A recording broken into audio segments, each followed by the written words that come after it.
太興集團喺2026年8月3號發布大盈喜，預期截至6月底為止，中期錄得股東應佔盈利介乎7200萬至7800萬港元，相比2025年同期股東應佔盈利嘅4081萬呢，按年上升咗76至91%。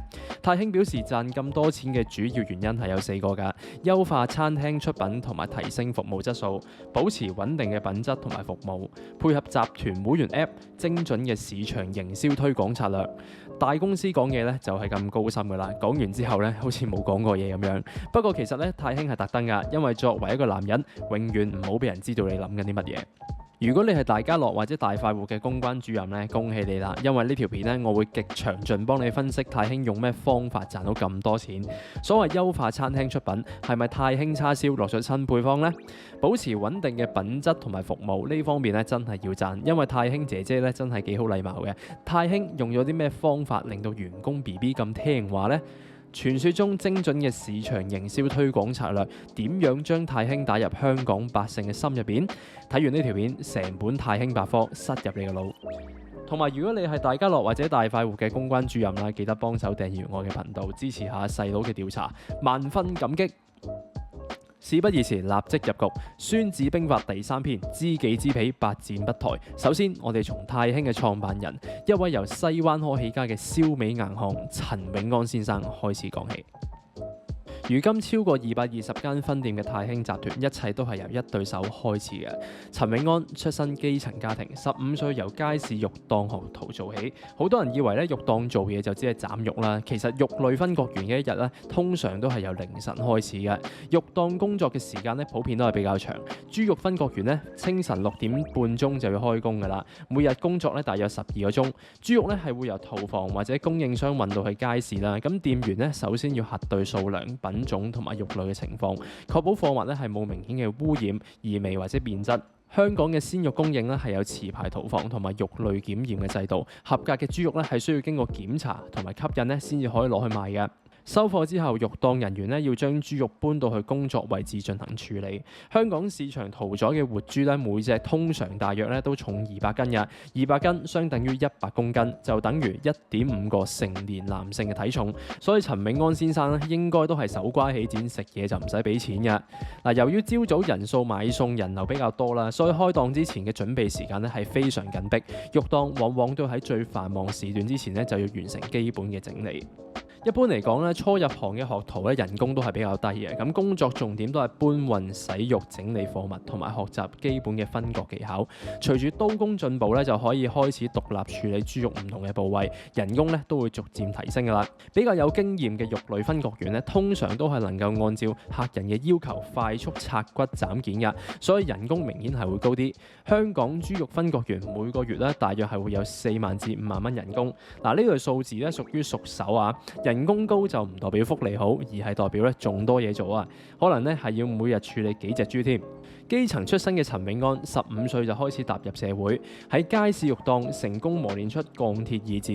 呢種意志對於日後嘅白手起家咧係有好大嘅幫助。創業係一條孤獨嘅路，開一間鋪咧就唔一定好生意嘅。叉起上嚟咧，就算每日得800蚊營業額都係要做，跟住咧仲要同自己講，聽日會好天嘅，希望在明天啊嘛。所以陳永安雖然冇強大嘅家庭背景 support， 但起碼佢有一個好強大嘅底氣，可以喺激烈競爭嘅飲食界咧殺條血路出嚟。喺街市肉檔做嘢，其實仲會學到好多嘢嘅喎。肉檔就唔係純粹斬豬肉，仲要做埋 sales 㗎。店員要記得唔同肉類嘅價錢，了解客人煮飯嘅需要。例如陳師奶今晚蒸肉餅咧，就要切嚿靚梅頭豬肉，記住臨尾咧仲要讚佢一聲靚女，等佢下次翻嚟幫襯。做飲食業生意，除咗煮嘢要好食，仲要學識銷售自己嘅產品。陳永安天生就係食呢行飯。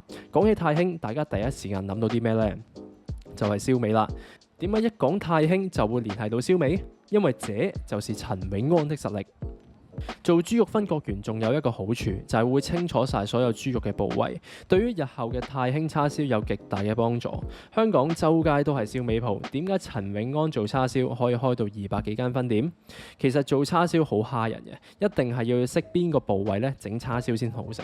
例如香港以前咧就有一種叫拖地叉燒，源於50、60年代嘅元朗，因為隻豬咧就肥到個豬肚拖到落地而得名嘅。嗱，未來咧我又想開一集專講叉燒嘅，如果大家有興趣咧，可以留言打句叉燒，人多我就即刻拍。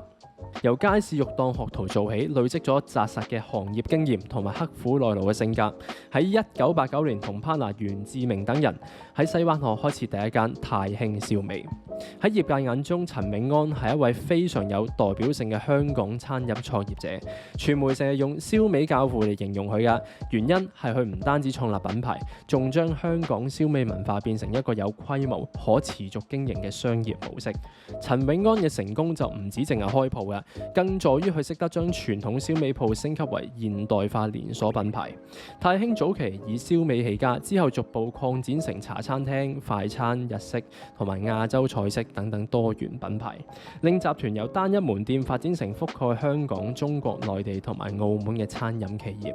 呢種由單品牌走向多品牌嘅策略，係太興能夠喺激烈競爭嘅餐飲市場站穩陣腳嘅重要原因。2004年進軍深圳，開啟咗內地市場佈局。2018年喺東莞創立食品廠同埋物流。2019年6月喺港交所上市，36年之間成功打造覆蓋中港澳超過220間分店嘅多品牌餐飲，成為餐飲界嘅中流砥柱。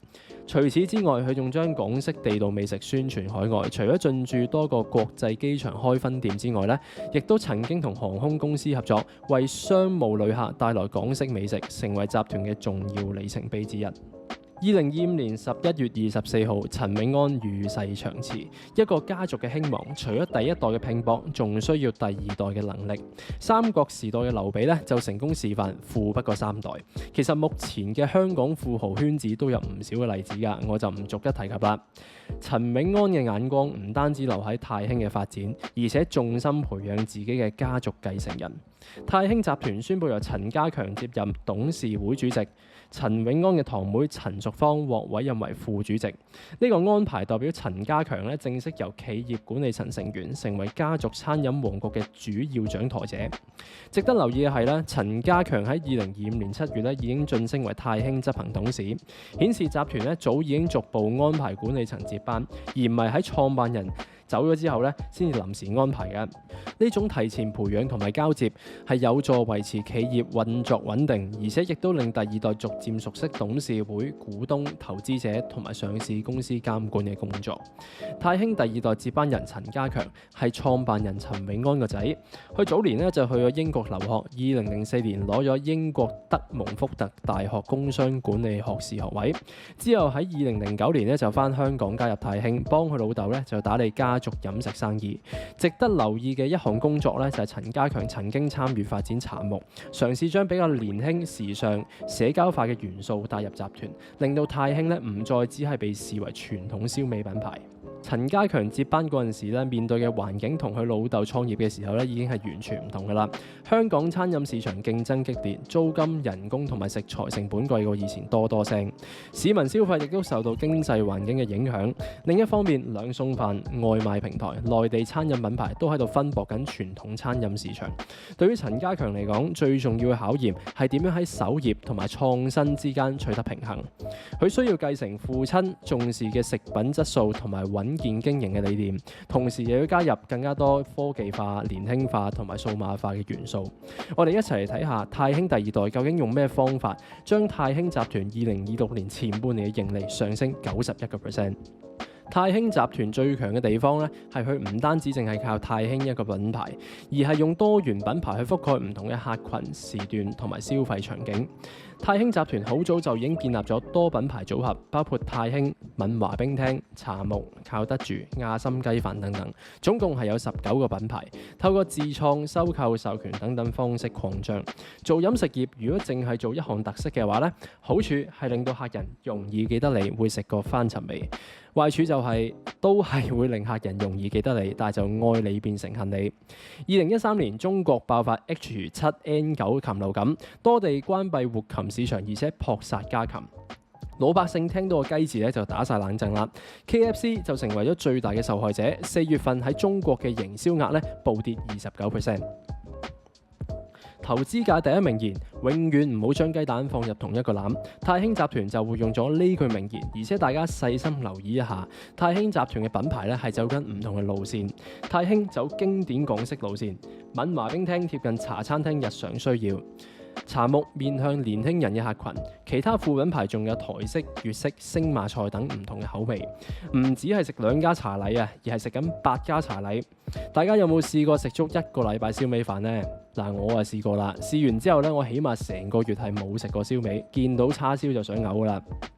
太興集團有咁多選擇，就算我1個星期內食晒中西日韓星馬泰菜，都係可以喺太興集團嘅品牌度食到㗎。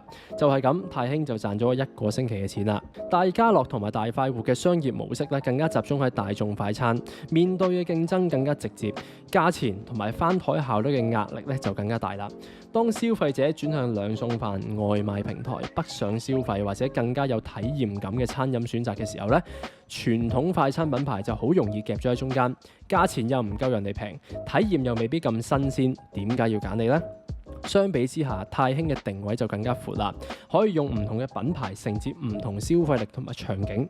佢唔係同大家樂、大快活喺同一條跑道上邊咧硬碰硬㗎，而係分散去更加多唔同嘅子市場，令到整體抗壓能力更加強。根據太興2025年財務年報咧，2025年全年收入35.38億港元，按年增加7.5%。大部分品牌都係有錢賺嘅，呢項咧就要歸功於管理制度同埋保持食品質素。大家唔好忘記陳家強咧係喺英國浸過鹹水嘅，讀咗個工商管理學士學位，所以佢對員工管理制度係有非常深入嘅學問。太興近年開始推行員工激勵同埋業績獎勵機制，為咗進一步激發員工潛能同埋提升士氣，唔再淨係出份糧啦。分店業績好，員工仲會有額外意想錢。呢一點喺餐飲業係非常重要嘅，因為前線員工係直接影響翻台速度、出品質素、顧客體驗同埋浪費率。正所謂有錢使得鬼推磨，你對個客好，個客就俾多啲錢你使啦，笑容都多啲啦。咁當員工願意更加積極配合高峰時段，減少失誤，提升服務效率咧，店鋪營運就更加穩定啦。等於用比較少嘅額外成本推動更高嘅收入。雖然短期咧係會帶來一次性支出費用，但係中長期就有助提升營業嘅效率，對利潤咧都有正面嘅走勢。太興能夠喺多品牌擴張之下，仍然維持食品質素，核心就唔係靠某一位師傅好勁啊，而係靠一套管理制度。太興會將大量食材處理集中到食品廠房同埋中央供應系統，先將原材料、半加工食材同埋食品嘅質素咧做好，再分發到唔同嘅餐廳。咁樣做嘅好處係咧，各品牌嘅菜式雖然唔同啊，但係原材料嘅來源、加工方法同埋檢測標準都可以統一，避免每間分店各有各做而出現品質落差。太興嘅食品安全管理咧就唔係靠 FEL feel 嘅，而係有 HACCP 同埋 ISO 22000等國際標準支撐嘅。咁主要食品加工嘅設施同埋燒味生產單位都得到認證。集團仲會檢驗咧食品嘅質素、衛生狀況同埋員工個人衛生，唔合格咧就要重新加工或者銷毀㗎啦。要同時管住咁多個品牌咧，單靠人手係唔夠㗎，所以太興亦都引入咗自動化同埋科技監測，例如自動食物處理嘅設備啦、GPS 物流追蹤、監測出豬同埋燒豬電爐溫度嘅系統。呢啲工具嘅作用咧係將食品安全同埋品質控制數據化，等管理層可以更加快發現異常，減少因為人手疏忽造成嘅失誤。為咗拍呢條片咧，我仲特登走咗去太興同埋大家樂嗌咗同一樣嘢。叉雞飯凍奶茶。首先要聲明咧，我冇收過任何一方嘅廣告費啊，以下內容全部都係我心聲。有樣嘢真係要讚太興嘅，就係杯凍奶茶啦。太興呢杯冰鎮奶茶就唔係將冰放入奶茶，而係喺奶茶杯嘅外邊咧就擺咗啲冰。咁呢個做法咧，除咗保持到奶茶嘅凍，仲唔會因為融冰令到奶茶變淡。同埋啦，冰塊如果受到大腸桿菌嘅細菌感染嘅話咧，放入奶茶係好容易導致腸胃受寒收縮或者細菌感染，引發我屙到撲街嘅。咁同埋老實講啦，太興杯奶茶咧係好飲啲嘅，奶同茶嘅味道都好均勻。嗱，相反大家樂嘅奶茶咧就比較甜。至於叉雞飯就唔方便講咁多啦，大家自己試下，因為我驚咧大家樂唔敢揾我落廣告啊。嗱，如果大家中意呢條片咧，記得訂閱我嘅 YouTube channel，下次繼續拍你想知嘅小百科。